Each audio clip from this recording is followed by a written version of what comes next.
In the world of gambling, it is often said that someone needs to be good to be lucky, and lucky to be good. In sports like hockey and football, one team can be playing far better than the other and dominating the match. Yet regardless of how well that team may play, sometimes Lady Luck is a deciding factor as to whether or not they win or lose. The same can be said in auto racing, where even the slightest margins or fractions of a second can be the difference between winning and losing. It's often said that a driver might need a little help from Lady Luck from time to time in order to potentially get that career-defining moment. Whether it be the leader running out of gas on the last lap, a pit road penalty, a late race restart, or a massive crash, there are countless ways that a driver can hit the racing jackpot and collect a win that for most of the day may have seemed out of reach. However, there is one driver out there that seems to have a little bit more luck than the others. An extremely talented young driver who has made use of his good fortune to grow into a force to be reckoned with in the Xfinity series and become a potential future Cup Series star. I'm Alex Gallagher and welcome to this 11th edition of After the Flag, where this week we'll be taking a look at quite possibly one of NASCAR's luckiest drivers, Justin Haley. Sit back, strap in, grab your rabbit's foot and a 4-leaf clover as our story begins in the small community of Winamac, Indiana. Haley was born in Winamac, Indiana in 1999. Starting his career in quarter midgets, Haley would go on to claim back-to-back KQMC championships in 2009 and 2010 before winning the Light 160 State Championship in 2011. He would jump up to the ARCA and NASCAR Regional Series level in 2014. Winning the NASCAR K&N Pro Series East Championship in 2016, Haley scored 2 wins and a top 10 finish in every single event that year. On the ARCA side, Haley would run a total of 16 races as of 2020, scoring 3 consecutive wins at the Illinois State Fairgrounds, Talladega, and Pocono, coming between 2016 and 2017. Haley in front, Sice through the tri-oval, checkered flag at Talladega, and Justin Haley has won his super speedway debut. Haley would join GMS Racing's Truck Series program full-time in 2017 after running part-time in both 2015 and 2016. Although Haley would finish 2017 with a best finish of 3rd at Kentucky, he would still go on to log 12 total top 10 finishes. In 2018, Haley would be back and ready to play. Scoring his first career win at Gateway, Haley would lock himself into the playoffs. During the second race of the round of 8, the racing gods would have a plan for Justin Haley.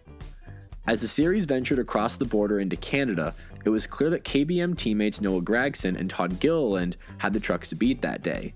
Haley started 8th and ran a rather uneventful race. That is until Austin Wayne Self was spun in turn 3 to set up a NASCAR overtime finish. As Gragson and Gilliland distanced themselves from the rest of the field, Haley hung back in 3rd in prime position should any misfortune plague the leaders. Heading into the final corner, Gragson dove under Gilliland in a last-ditch effort to pass him. The teammates made contact, sending them both spinning, allowing Haley to slip by and steal away the victory. That was amazing. I knew going in there, Gragson was probably going to do something not the smartest, and that was going to line us up pretty good. And we had a really fast GMS for OfficialNRTV Chevrolet. I saw it coming, and I knew we were in the catbird seat, and it happened. We ducked low right there. I got to give it to everyone at GMS, Drew Braun, Mike Cope Racing, Michael Self, Todd, my family, everyone that's part of this deal, Camping World. It's amazing. This is one that I've been chasing for a long time, and I've ran a lot of road courses and never gotten there. So this one means more than Gateway, and most importantly, the dark horse is going to the round of 6. Unfortunately for Todd Gilliland, this would not be the only time that season that Haley would take advantage of his misfortune. Flash forward a few weeks later to Texas, and Gilliland finally seemed in prime position to score his first career win. Leading a race-high 30 laps after starting 12th, Gilliland seemed untouchable after taking the lead on lap 124. With Haley riding a few seconds back, all the KBM driver had to do was stretch the fuel mileage for one more lap. As Gilliland rounded turn 2, his tank would run dry on the backstretch, allowing Haley, Ben Rhodes, and Brett Moffitt to shoot by. Haley would hold on for the win, which locked him into the Final Four at Homestead. He missed 4 races early this season while he waited to turn 18, but still expected that maybe he would be able to make the playoffs. He's got a problem. I think he's got a problem. Gilliland is going to stop, and it's going to be the 24 of Haley for the second time in the playoffs. The leaders with a problem, just like in Canada. Justin Haley's going to benefit and win at Texas. Unbelievable. Although Haley didn't win the Truck Series championship, he impressed enough people to be signed to Kaulig Racing's Xfinity Series program for 2019. He would also be tapped to drive for Spire Motorsports in a handful of Cup races. Come his third career Cup Series start at Daytona, nobody really had any expectations for Haley. Driving in a backmarker car, the Spire Motorsports cars that year didn't even seem to have enough pace to run with the other backmarkers, let alone contend for the win. But at a big track like Daytona, anything can happen, and this time it did. With heavy rains and thunderstorms on the horizon, the teams knew it would be a race to halfway. As the drivers crossed the line to take lap 127 of 160, Austin Dillon would be spun at the front of the pack, causing a massive pileup and bringing the field under yellow with Kurt Busch in the lead. As rain loomed closer during the cleanup, NASCAR announced to the teams that they would indeed be going back racing and allow the drivers to pit under the yellow. Busch and a few other teams pitted, while Haley's team in second opted to gamble and stayed out. Now, if anyone actually looked at the radar that day, they would have known that a massive thunderstorm was headed right for the speedway. No sooner did Haley take the lead, the skies opened up, the lightning crashed, and everything put a halt to the race. After what seemed like an eternity, the race was called, giving both Haley and Spire Motorsports their first career Cup Series victories.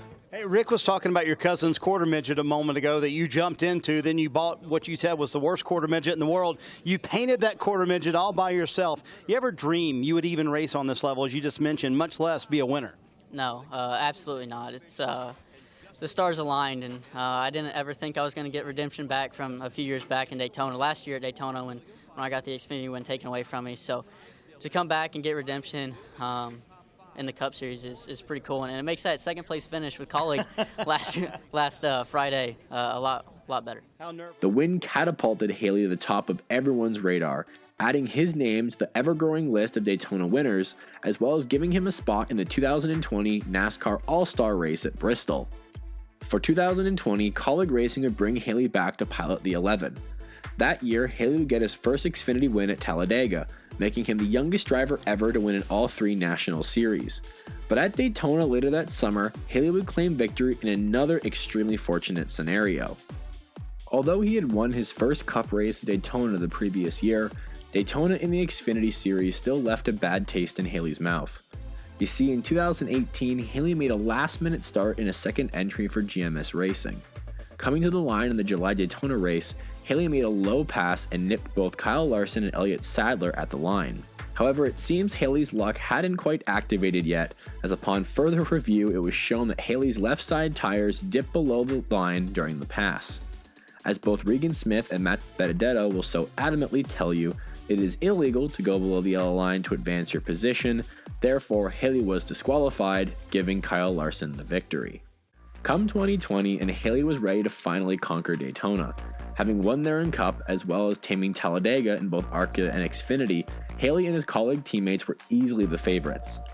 Come the final lap, and it was a 1-2-3 Colleague Racing charge and almost a mirror of the 2019 finish. Ross Chastain, who had gone nearly all of 2020 winless, was desperate to pick up a victory. Making a move to pass teammate AJ Allmendinger, the two collided, sending Allmendinger spinning and allowing Haley to slip on by and claim his second win of the season. Go up. Oh! Half back, go bottom. He had to block his teammate. You're good. In line. Go Ross Chastain blocks now, looking to get by AJ Allmendinger for the win. He's going to turn him. The 10 turns the 16. Around goes the 11. The 11 is out front now. Haley is leading. Justin Haley went to the bottom, and Justin Haley is going to win. Wow, checker flag. Haley's strong performance throughout the year would help him qualify for the championship 4 at Phoenix, edging out both Noah Gragson and Ross Chastain by a handful of points to claim the final spot. At Phoenix, Haley would come home third in points, capitalizing on the issues encountered by then championship favorite Chase Briscoe. While some might argue that Haley's career is only where it is because of luck, I beg to differ.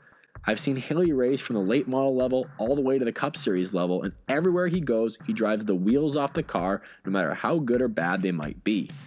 Haley is quietly becoming a top rookie currently in the Xfinity Series, and is set to go for the title again in 2021, having re-upped with Colleague Racing. Regardless, the age-old saying still does hold true in the case of Justin Haley. Sometimes you do gotta be good to be lucky, and lucky to be good. And that's all I got. Thank you so much for watching this 11th edition of After the Flag.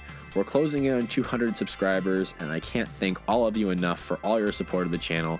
I read all the comments, and I really do appreciate you guys sending me your video suggestions. The next video, I promise, will be a fantastic one as we are returning to the world of the NASCAR Pinty Series. I'm Alex Gallagher. Thank you so much for watching, and I'll see you again in the next video.